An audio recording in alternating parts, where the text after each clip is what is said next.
So it's interesting, as I was saying, Al, we keep waiting for movement. When are these free agents going to sign? Well, let's go back. How about a history lesson? Yeah. This guy was so integral in baseball.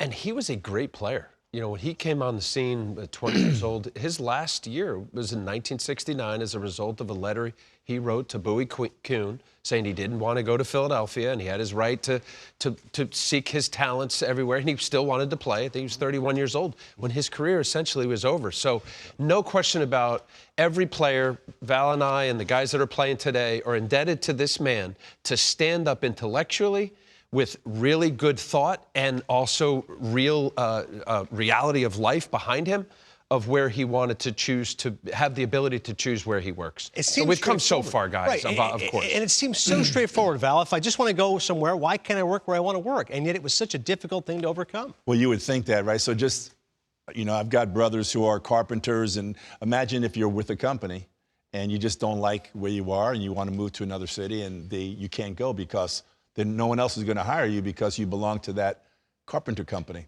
You know, so it seems simple now, and as we look back, but the fact that this man sacrificed his career, Al, as you mentioned, 31 years old, this is a Gold Glover. He was a perennial All-Star. This was a good player. He wasn't an average player, but for him, you know, it was a kind of a sign of this is not right, and I'm going to fight it. And how many people in our day and age would actually take a stand like Curt Flood did back then? Hopefully, the players, and Al and I have been a part of, you know, the Players Association when we were playing, and you just hope that all of the young players have a greater appreciation for what this man did, what this man sacrificed, so that they could have that freedom of movement and the amazing wealth that is being generated through the game of baseball. Yeah, the numbers today are astronomical. Like when you look at where it's come from, you go, there are players who couldn't even fathom you'd make this much money playing baseball. And yet, it's all about principles and integrity and standing together. And now it's collective, right? The unions stick together, which is a great thing. Back then, this was a one guy on an island. It took a lot of stones. You know, I mean, the picture that we have behind Val there with Marvin Miller. Look, yes, and even what he fought for, it still took 5 more years for the players to eventually get official free agency, with Dick Moss negotiating in a grievance. Right. When Andy Messersmith signs with the Braves, he was with the Dodgers, and Dave McNally, and the rest is history.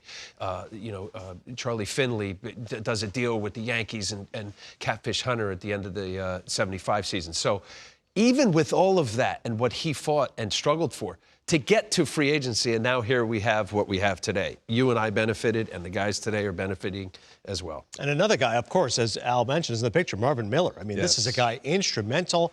I know you guys have heard the stories, how integral he was, instrumental. I mean, guys, this is what we're fighting for. This is what's fair.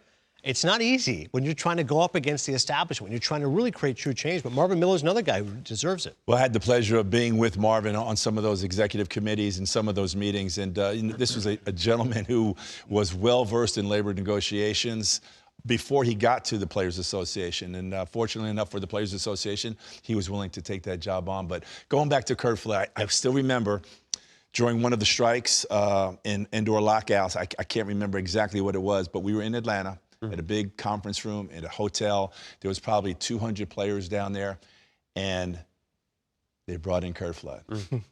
And it just like the whole room, like there was a reverence for this guy. And I think back then, even more so than maybe the players now, but you know, in the 80s and 90s when we were going through a lot of those labor struggles, he brought in some perspective in that room. I could still feel him walking into that room up to the front when he was introduced to everybody. So, yeah, people still should remember and appreciate everything that he did and everything that he sacrificed. Excellent perspective by you guys. You're both speaking from the heart. You can appreciate the sacrifices he made.